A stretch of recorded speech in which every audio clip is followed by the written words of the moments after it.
Hello friends, রাকিদের কিচেনে আপনাদের স্বাগতম।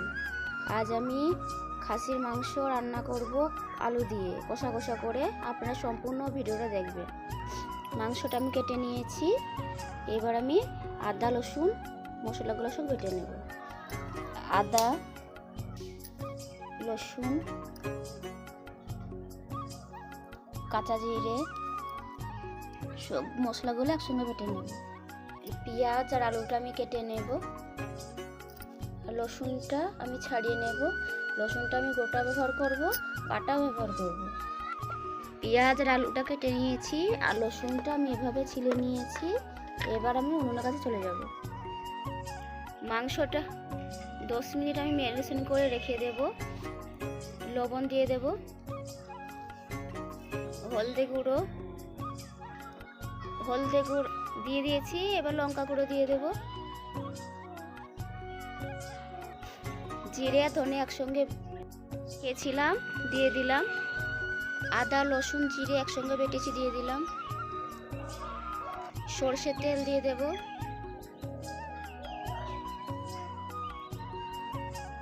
খুব ভালো করে মাখিয়ে নেব।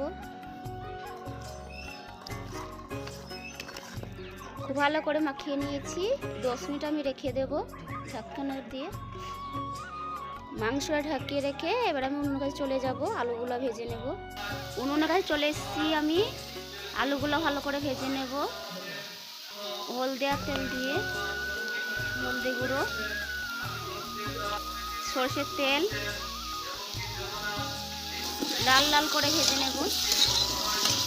লাল করে ভেজে নিয়েছি, এবার তুলে নেব।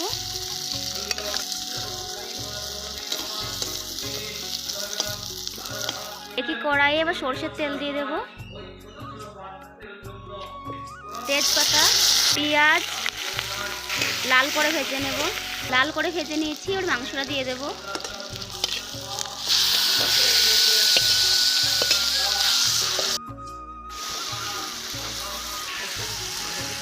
মাংসটা খুব ভালো করে নেড়ে নিয়েছি। মাংস থেকে তেল ছেড়ে গিয়েছে। এবার আলুটা দিয়ে দেব। আলু খুব ভালো করে নেড়ে নেব। আলুর সঙ্গে খুব ভালো করে কষে নিয়েছি। এবার জল দিয়ে দেব।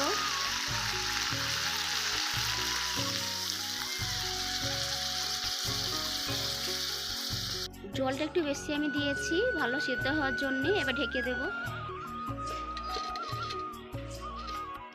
মাংসর জন্য ঘরোয়া মশলাটা আমি দেব। গোটা এলাচ, গোটা মৌরি, লবঙ্গ আর দারুচিনি একসঙ্গে গুঁড়ো করে নেব। গুঁড়ো করা মশলাটা দিয়ে দেব। খুব ভালো করে নেড়ে নেব। মাংস হয়ে গেছে, এবার নামিয়ে নেব, ফেলে নেব।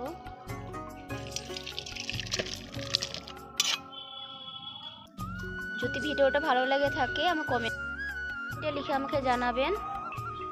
যদি ইউটিউব থেকে দেখে থাকেন আমার চ্যানেলটা সাবস্ক্রাইব, লাইক, শেয়ার করবেন।